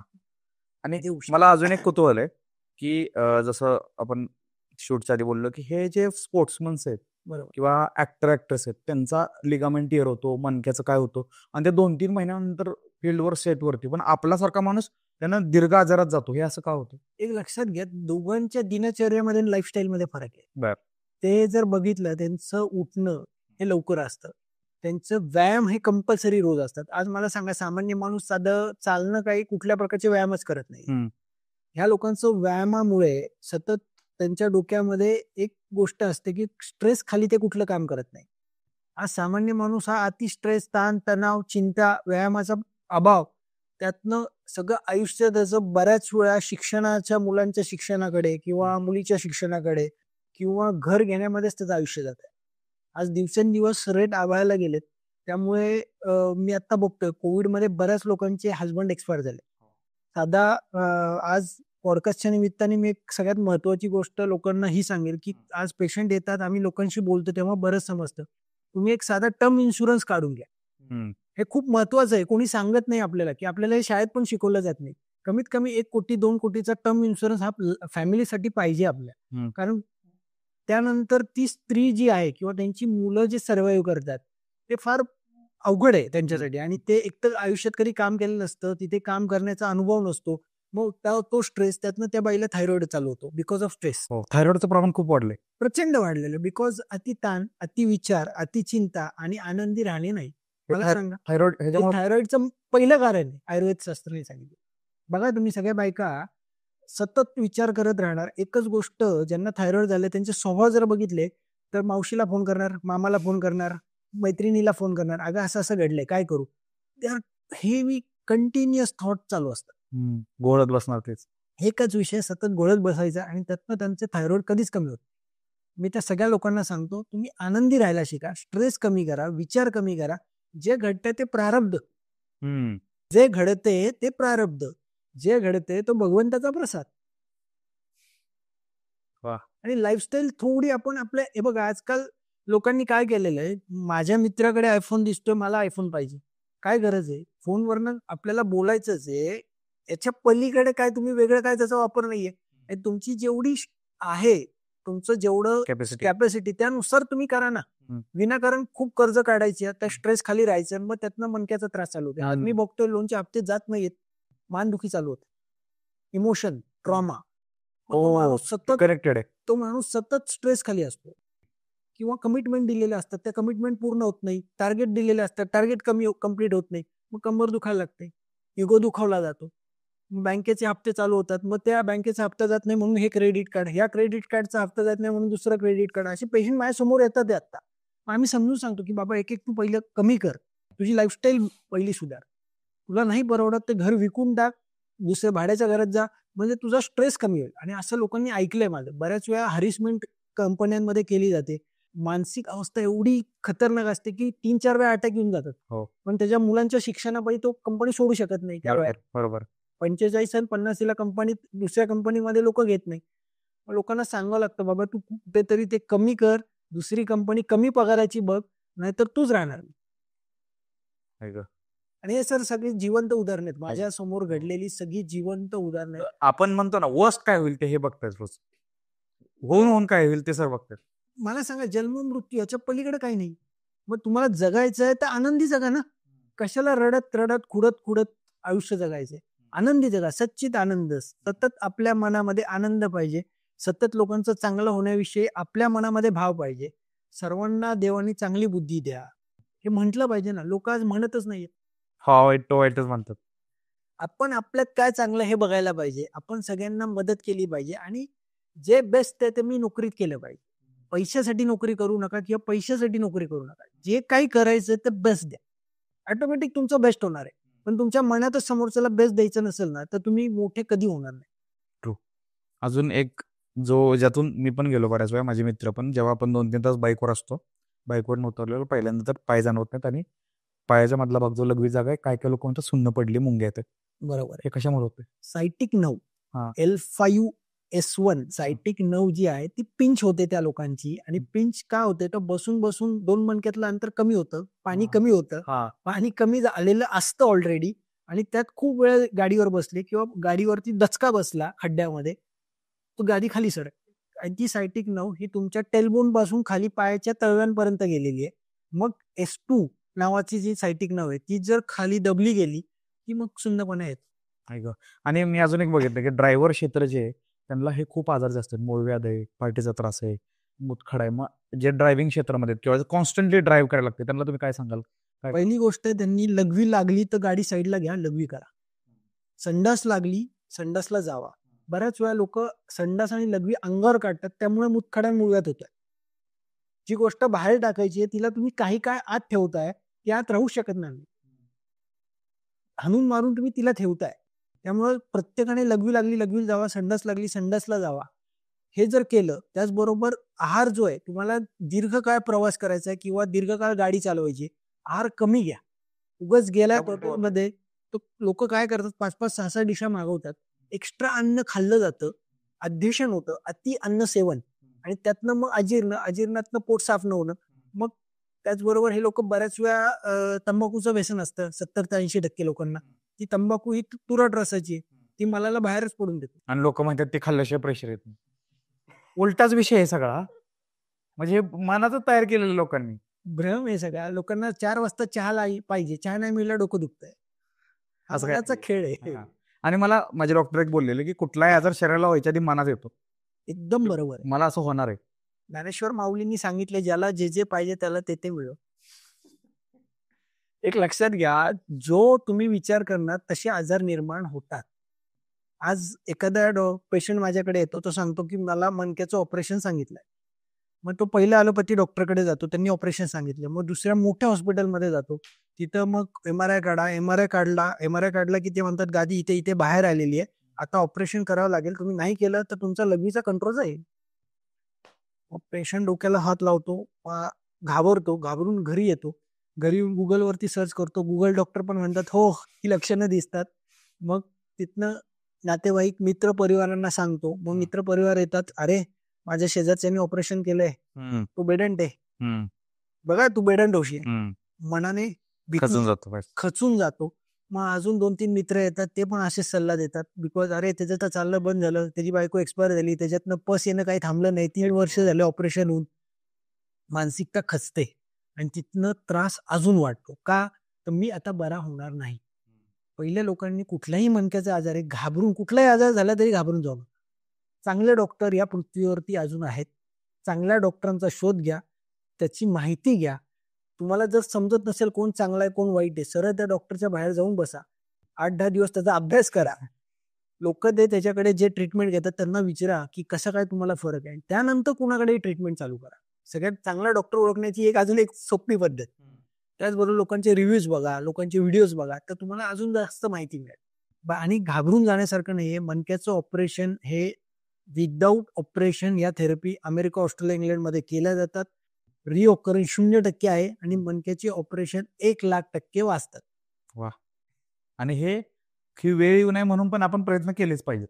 आता जी मुलं शाळामधून बाहेर पडली, ग्रॅज्युएशन झालं असं धरा, शिक्षण झालं आणि आता ती आली मेट्रो लाईफमध्ये, त्यांना तुम्ही कोणत्या अशा बेसिक 5 टिप्स द्याल ज्याच्यामुळे त्यांचे स्नायू स्ट्रॉंग राहतील? सगळ्यात पहिलं आहे की आनंदी राहणं.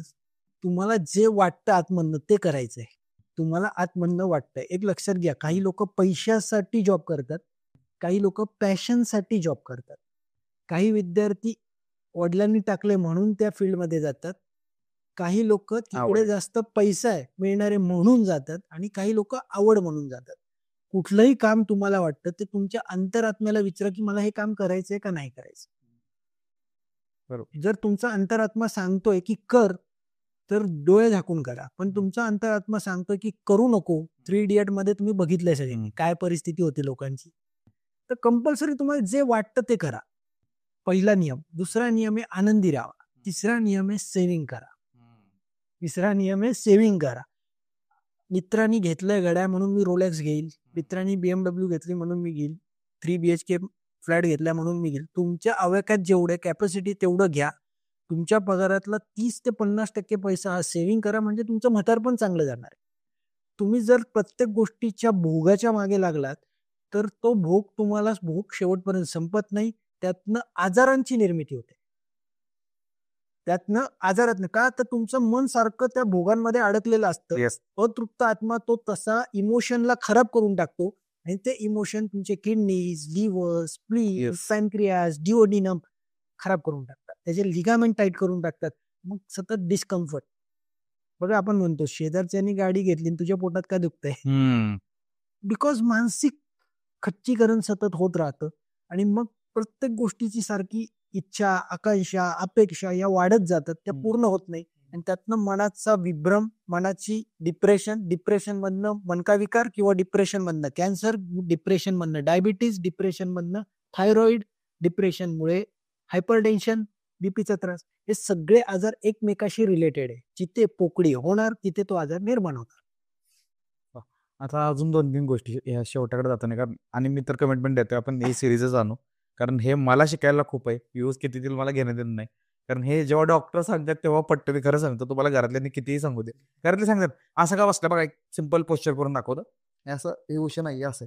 तर मान ह्याला लागलेली आहे बरोबर आणि पाठ इथं आहे आणि मध्ये गॅपच नाही, असं ब्रिज झालेला आहे. बरोबर आणि सांगतात असं बसू नको, असं बसू नको, असं बसू नको, तरी पण आपण बसतो. चुकीच्या पोस्चरमध्ये आपण जे बसतो ना गेमिंग करताना लॅपटॉपवरती, ह्याचे तोटे किती आहेत? भरपूर तोटे आहेत. एक लक्षात घ्या, आता जेव्हा तुमच्या ताकद आहे मसलमध्ये तोपर्यंत काही वाटत नाही.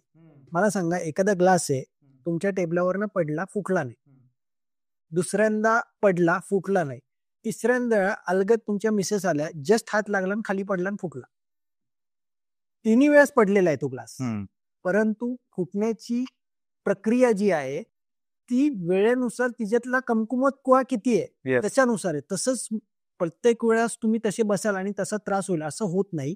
तो त्रास हळूहळू दीर्घकालीन डिजनरेटिव्ह चेंजेस त्या स्पाईन मध्ये येतात, मसलमध्ये येतात, मसल अवघडतात आणि त्यानंतर कालांतराने तो त्रास बाहेर येतो. बसणं हे कॉन्शियसनेस आहे, उठणं हे कॉन्शियसनेस आहे. लोकांनी कॉन्शियसनेस ठेवा की आपल्याला त्रास होऊ नये म्हणून आपण काय करायचं. हा, आणि सर मला अजून आठवत नाही की ताट कधी बसतायत लोक लास्टात, आणि सांगितलं तर राग येतोय, वाकडाच बसलाय. म्हणजे 90% आपण comfortable position is equal to झोपून किंवा पालतं, बरोबर, हे गैरसमज करून घेतलाय स्क्रोल करताना. पण पुढे जाऊन सायटिका, स्लिप डिस्क, मान अवघडणे, कंबर अवघडणे, कमरेवरती ताण येणे, आणि हे अनुवंशिक होतं सर परत. हे अनुवंशिक नाहीये हा आजार. एक लक्षात घ्या, हा तुमच्या स्वतःची झालेली चूक आहे. चूक आहे. हा, आपण आपली चूक दुसऱ्याचे ते चूक पार्टन, हा अनुवंशिक. अनुवंशिक कुठलाही आजार या मणक्याचा नसतो. हा बरोबर, हे नुसतं खापर मोडलं आपण. बरं, आता शेवटच्या प्रश्नांकडे जाते. मला अजून एक प्रश्न आहे की झोपताना कसं झोपावं, ह्याच्यावर खूप डिबेट आहे. पालतं झोपलं की काय म्हणतात, लहानपणी पालतं झोपलं की छाती चपटी होते, त्याला नीट झोप लागत नाही, किंवा एका अंगावर डाव्या कुशीवर झोपावं. नक्की झोपताना कसं झोपावं ज्यांना स्नायू पण बळकट राहते? पाठीवरती झोपतो तो योगी, डाव्या कुशीवर झोपतो तो निरोगी, उजव्या कुशीवर झोपतो तो रोगी आणि पोटावर झोपतो तो भोगी. हे संस्कृत मध्ये एक म्हण आहे. तर एक लक्षात घ्या, नेहमी पाठीवरती झोपलं पाहिजे किंवा डाव्या कुशीवर झोपा. पाठीवरती तुम्ही झोपलात तर कमरेचे त्रास हे होत नाहीत.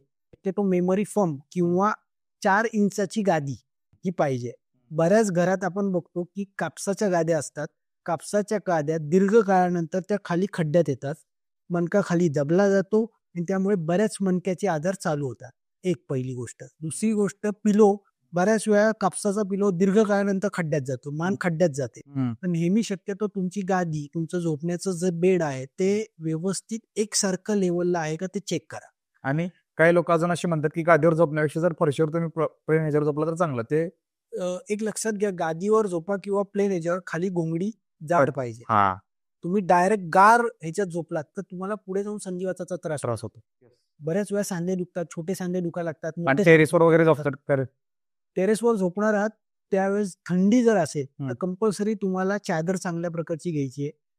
खूप थंडी नाहीये तर तुम्ही झोपा. पण खूप प्रमाणात थंडी असेल तर तुम्ही टेरेसवर झोपणार असाल तर शक्यतो चादर ही पाहिजे. अति गार पदार्थांनी तुमची वात हा शरीरात वाढणारच. येस. अजून एक गोष्ट की थंडीमध्ये ऍक्सिडेंट झाला असेल, ऑपरेशन झालं असेल किंवा स्नायूंचे आजार बाहेर पडतात, दुखणी बाहेर पडतात, असं का म्हणतात? थंडीमध्ये काय होतं की थंडी पडायला लागली की स्नायू जे आहेत ते वृक्षपणा वाढवते. बर, आपण तेल लावतच नाही, कोणी अभ्यंग कोणी करतच नाही. वृक्षपणा वाढला तिथला वात हा वाढतो आणि वात वाढला, शैत्यामुळे, थंडीमुळे वात वाढला तिथे की आतमधनं स्नायू जे आहेत ते सगळे सुजायला लागतात किंवा कडक व्हायला लागतात. मूठ वळत नाही, मान वळत नाही, कमरेचा पण ताठरता येते थंडीमुळे. तर ताठपणा येण्याचं कारण आहे तिथला स्निग्धांश कमी झालेला असतो, फ्रोज झालेला असतो सांधा. त्या फ्रोजमुळे बऱ्याच वेळा मग मुवमेंट होत नाही. मुवमेंट होत नसल्यामुळे आपण त्या मुवमेंट करायला जातो, त्यामुळे दुखायला लागतो. Okay, perfect. आता शेवटचा प्रश्न आहे. बरेच प्रश्न आणि सगळ्यात भारी गोष्ट, पॉडकास्ट चांगला झाला कधी म्हणतो माहिती का मी, जेव्हा मी इथं 26 प्रश्न घेऊन बसलोय आणि मला बघायला पण लागणार प्रश्न विचारताना. कारण जे काय विचारलं ते मनापासून विचारलं, उत्तरातून विचारलं आणि ऐकत राहू वाटते. कमिटमेंट आहे, सरांचा वेळ असेल त्याप्रमाणे आपण पॉडकास्ट करणार आणि गरज आहे असं मला वाटते, खूप गरज आहे. मे बी कधीतरी तुम्ही स्क्रोल करत करत आमचा व्हिडिओ तुम्हाला येईल आणि तिरके बसले असाल तर सरळ उठून बसाल तर हे आमचं सक्सेस आहे. लाईक अँड कमेंट सक्सेस आम्ही वाजणार नाही. आणि जर आता तुम्ही तसा व्हिडिओ जर बघत असाल तर तुम्ही लेजंड आहे. प्लीज आता तरी व्हिडिओ बघताना त्यात बसा. मी मागच्या 3 महिन्यात जर काय बदल केले असेल तर हे आहेत, जिथं मला गोष्टी काम करायचे ते ताट बसून करतोय आणि जेव्हा आराम करायचा तेव्हा मोबाईल बाजूला ठेवून आराम करतोय.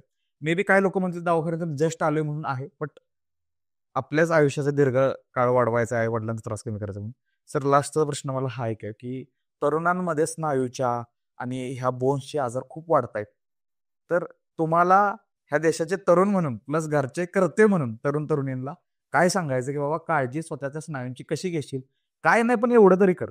मणक्याचा आजार झाला म्हणून घेणारी काळजी आणि मणक्याचा विकार होऊ नये म्हणून घेणारी काळजी, या 2 गोष्टीकडे या प्रश्नाकडे बघितलं पाहिजे. मणक्याचा विकार होऊच नये म्हणून पहिली गोष्ट एकतर व्यायाम करणं, हलके हलके व्यायाम करा. रोज चालायला 20 मिनिटं जावा. रोज सकाळी चाललं, संध्याकाळी चाललं. चालताना मोबाईलचा वापर करू नका. बऱ्याच वेळा आज मोबाईल वापर करत गाणी लावलेली असतात, चालत असतात, त्यांनाच माहित नाही त्यांचा ब्रीदिंग काय पॅटर्न आहे.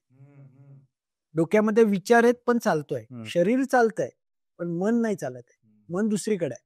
मग तो व्यायाम होत नाही. का होत नाही तर तुमचं इक्विलिब्रियम प्रेशर जे आहे, चालताना श्वास आणि तुमचं चालणं ते शांत पाहिजे, आनंदी पाहिजे, उत्साह त्यात पाहिजे आणि कॉन्शियस पाहिजे. चालणं हा एक प्रकार केला पाहिजे. उठणं बसणं झोपणं हे बघितलं पाहिजे आणि त्याचबरोबर आहार जो आहे तो योग्य आहार घेतला पाहिजे की ज्यामध्ये न्यूट्रिशन पण आहे, षडरसात्मक आहार आहे, मधुर आम्ल कटू तिक्त कषाय रसात्मक आहार आहे, ताकद वाढवणारा आहार आहे.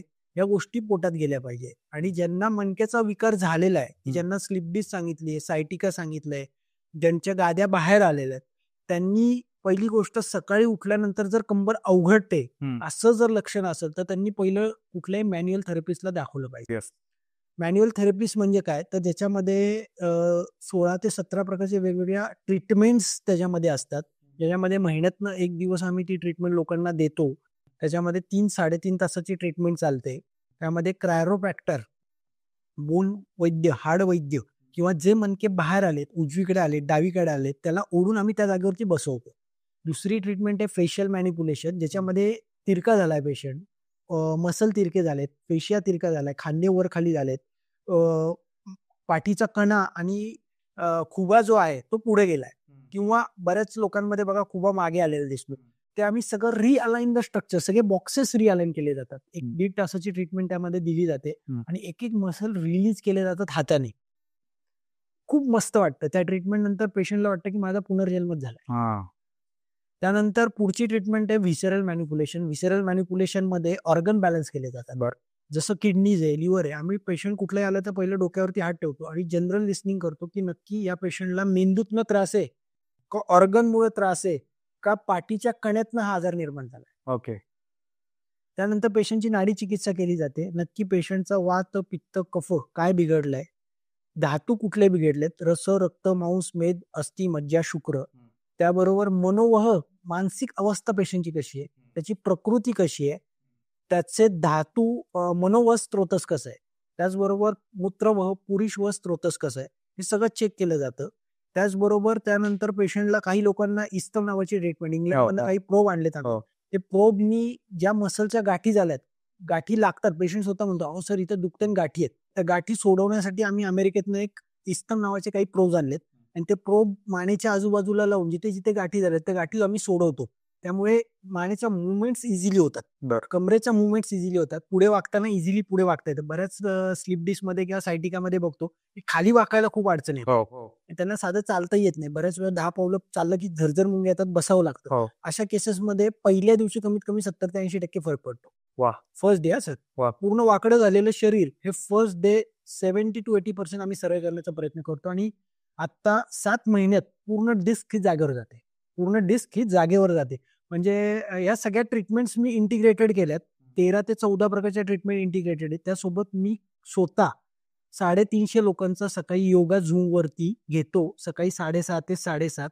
त्याच्यामध्ये emotional thoughts, mind changing game, त्याचबरोबर योगा. वा. योगा मी पूर्ण 1.5 तास लोकांचं प्राणायाम, योगा, ANSचं सेशन, BS मुवमेंट नावाची एक ट्रीटमेंट आहे, ती ऑनलाईन घेतो. त्यामुळे लोकांच्या जीवनामध्ये एवढा बदल होतोय. म्हणजे जे लोक सतत चिडचिड करत होते, दारू पित होते, त्या लोकांनी माझ्याकडे आले, आम्ही दारू सोडून दिली.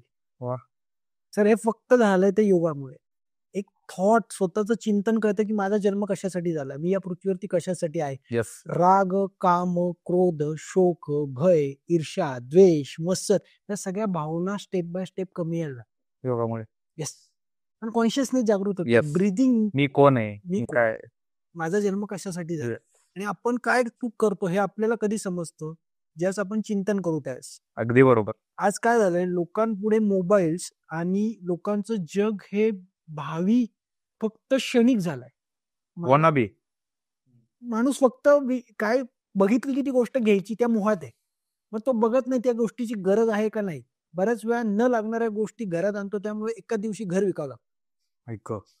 आणि हे सर केस स्टडी मी बघतोय. ह्या सगळ्या गोष्टी मी माझ्या समाजातल्या लोकांकडनं शिकलोय आणि त्या गोष्टी मी आज जे काही समाजात प्रॉब्लेम होतात ते मी बऱ्याच वेळा बघतो. बऱ्याच लेडीज लोकांमध्ये आज हा विषय आला म्हणून बोलतो. परवाच एक केस स्टडी आली होती की वय वर्ष 45-46 घरातली लेडीज असेल, एकदम चांगल्या घरातली लेडीज, सगळं काही व्यवस्थित चाललंय, पण मणक्याचा त्रास आणि झोपच लागत नाही, रात्रभर झोप नाही आणि सिव्हिअर मानदुखी आणि तिला स्ट्रेस, इमोशनल ट्रॉमा होता. मी चेक केल्यानंतर मनोवा स्त्रोतस दृष्टी आणि शुक्राची नाडी मला लागली. शुक्राची नाडी लागल्यामुळे मी त्यांना प्रश्न केला की तुम्हाला अपत्य किती आहेत. तर अपत्य मला एक 12-13 वर्षाचं आहे. पण माझ्या नवऱ्याला डायबिटीज झाला. डायबिटीज झाल्यानंतर तो बराही झाला, सगळ्या काही गोष्टी व्यवस्थित आहे. पण त्यानंतर त्यांना कोणीतरी सांगितलं की इंटरकोर्स करायचं नाही, मैथून करायचं नाही. मग माझी इच्छा अजून वाढत गेली. नाही म्हटल्यानंतर माणसाला काय होतं, डबल इच्छा जशी होती ती मला डिझायर इतक्या चालू झाल्या की मला मैथून करायची खूप इच्छा, आणि ते नाही करत म्हणून मी वेगवेगळ्या फेसबुकच्या सिरीज बघायला चालू केल्या आणि त्या सिरीजनी मला अजून इच्छा वाढायला. मी रात्री 2-2, 3-3 पर्यंत ते कंटिन्युअस बघते गेली 6 महिने. बघा 6 महिने तो माणूस त्या विचारात आहे. काय त्याच्या मनाची अवस्था होत असेल, काय त्याचे हार्मोन्स सिक्रीट होत असतील, काय त्याचे इमोशन सिक्रीट होत असतील, आणि त्याच्यामुळे त्यांना इतका शिव त्रास. मी नाडी चेक केल्यानंतर हा प्रश्न विचारल्यानंतर दोघंही नवरा बायको समोर बसले. ती ताडकन मला म्हणली, सर तुम्हाला कसं काय समजलं. मग त्यांच्या नवऱ्याला मी समजून सांगितलं की सर एक लक्षात घ्या, गाडीचं चाक दोन्ही चाललं तर गाडी चालणार आहे. तुम्हाला कुल्फी खायची इच्छा झाली तर कुल्फी खाणार आहे. दोघांना बुखार आलाय तर तुम्ही संबंध ठेवा ना. तुम्ही काय करत नाहीये. नाही हे पाप आहे. आजकाल काय होतं, वयाच्या 45ला लोक बरेच धार्मिक काही गोष्टी ऐकायला चालू करतात. मग मैथून करणं हे पाप आहे का? तर मैथून करणं हे पाप नाहीये. ते एक आपल्या शरीरातलं एक ऐष्णा आहे की जी धर्म, अर्थ, काम, मोक्ष 4 टप्पेच आपल्याला घालून दिलेले जन्मता, आणि देवानीच दिलेली गोष्ट आहे. ती काय आपण काय वेगळी आणून बाहेरनं करत नाहीये. तर मैथून म्हणजे काय, तर नवऱ्याला बायकोला दोघांना इच्छा झाली, दोघांना बिमारी झाली तर करायची गोष्ट आहे. असं नाही की एकट्याला झालंय. मग त्या नवऱ्याला समजून सांगितलं. तो म्हणला तुला करायची इच्छा होते का? होते, पण मी दाबतोय. म्हणलं तू काय दाबतोयस? काही नाही, ते पाप आहे. मग त्याला मी ब्रेन वॉश त्याचं केलं की त्याला सांगितलं की बाबा हे चुकीचं आहे. तुझ्या बायकोला इच्छा असेल तर तुला तो मार्ग नाही निवडला तर ती दुसरा मार्ग निवडेल. आज जे एक्स्ट्रा मॅरिटल अफेअर्स वाढत चाललेत बिकॉज ऑफ नवरा रात्री जॉब करतो, बायको सकाळी जॉब करते, दोघांना इच्छा निर्माण होतात, त्यांनी जायचं कुठे? आणि असे काही कपल्स माझ्याकडे येतात की ज्यांचे त्याच्यामुळेच पाठदुखी किंवा कंबरदुखी किंवा त्याच्यामुळे इमोशनल दुसरे आजार हे निर्माण होतात. तर काम हे जे आहे, मैथून जे आहे, ते दोघांना इच्छा आहे तर करा. त्याचबरोबर पुढे जाऊन समजून घ्या एकमेकाला काय अपेक्षा आहेत, इच्छा काय. तुमच्या बेडरूम मध्ये तुम्ही ते प्रॉब्लेम सॉल्व्ह करा. त्यासाठी तुम्ही जर युट्यूब आणि गुगलला विचार तर ते उत्तर सुटणार नाही आणि अल्गोरिदम तेच दाखवणार आहे. येस. मग हेच अशा प्रकारची एक केस आली म्हणून सांगितलं. त्याचबरोबर एक दुसरी केस आली होती की मी डोक्यावरती हात ठेवला आणि जनरल लिस्टिंग मध्ये मला राईट किडनी सापडली. आणि राईट किडनी ह्या इमोशनल शॉक. आणि त्यांना विचारलं की तुमच्या घरात कोणी डेड झालंय का, कोणी एक्सपायर झालंय का? ते म्हणले हो सर, मला एक 7 वर्षापूर्वी 20 वर्षाची मुलगी होती, ती एक्सपायर झाली, तिथनं मला मणक्याचा त्रास चालला. बघा इमोशनचा संबंध किती आहे. आणि तिला उजव्या बाजूची पाठ, उजव्या बाजूची कंबर, उजव्या बाजूची डिस्क बाहेर, उजवा पाय पूर्ण दुखत होता. Right kidney on the right side.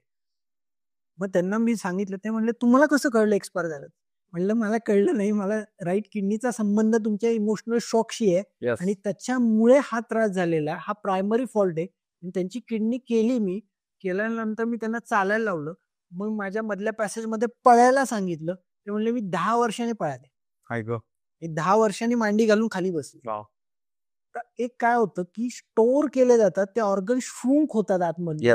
आणि हा विचार कुठलाही डॉक्टर करत नाही. एक लक्षात घ्या, हे जे काही बसवलंय मी इंटिग्रेशन, ते मन, शरीर, आत्मा, मी शुद्ध आत्मा आहे, मला चांगलं करायचंय, मला स्वतःला, मी माझ्या बॉडीवरती प्रेम करेल. I love you spine. मी सगळ्यांना म्हणतो की तुम्ही म्हणा ना, तुम्हाला गुलाब तुम्ही कुणाकुणाला दिलेत, तुमच्या स्वतःला द्या ना एक गुलाब. मणक्याला गुलाब द्या, तुमच्या गुडघ्यांना गुलाब द्या, तुमच्या गालाला गुलाब द्या, तुम्ही तुमच्याच गालाची पप्पी घ्या, तुमच्या हाताची पप्पी घ्या. तुम्ही लोकांमध्ये आपण विचार शोधत बसतो, तर आपण आपल्यावर आधी प्रेम केलं पाहिजे. आपल्या स्नायूंवरती प्रेम केलं पाहिजे की आज आपण 40 वर्षाचे 50 वर्षाचे आहोत, हे आपल्याला किती दिवस साथ दिली या शरीराने, तो उत्सव केला पाहिजे. आपण लोकांचे ग्रेटफुल पाहिजे. आपण ग्रेटफुल आपल्या स्वतःसाठी पाहिजे. तर ह्या सगळ्या असे जी ट्रीटमेंट बसवली त्यामध्ये इंटिग्रेशन वापरलं आणि त्यामुळे असे भन्नाट रिझल्ट आले की लोकांचे ऑपरेशन हे वाचले. वा, मस्त. आम्ही सरांचा ईमेल आयडी जे ऍड्रेस आहे तो लिंक बायो आणि डिस्क्रिप्शन मध्ये देतोय. प्लस रील पाहत असाल तर रीलच्या पण डिस्क्रिप्शन मध्ये येईल, टॅग येईल. मी म्हणतो म्हणून प्लीज हा कॉन्टेंट पूर्ण कन्झ्युम करा. फॅमिली सोबत करा, गर्लफ्रेंड बॉयफ्रेंड असाल करा, मित्र करा, सरळ बसून बघा. आणि मी माझ्या बाजूने गॅरंटी देतोय, सरांनी फक्त वेळ अवेलेबल करून द्यायचा. आम्ही ही सिरीज पुढे कंटिन्यू घेऊन चालू. आणि बऱ्याच गोष्टी आहेत, म्हणजे एक गोष्ट जर आम्ही घेतलं, फक्त मल किंवा पोट साफ होत नाही हे घेतलं तरी आपण 2 तास बोलू शकू. आणि मी ट्राय करेन हे पब्लिक पुढे न्यायचा हा पॉडकास्ट. जेव्हा 50-60 लोक बसतील तेव्हा माझ्यापेक्षा भारी प्रश्न त्यांनाही असतील. तो माझ्याकडून हे तुम्हाला ग्वाही की अजून पॉडकास्ट आपण नक्की करू. आणि सर तुम्ही एवढा वेळ दिला, आमच्यासाठी लवकर जेवण केलं, ते पण चांगलं आहे.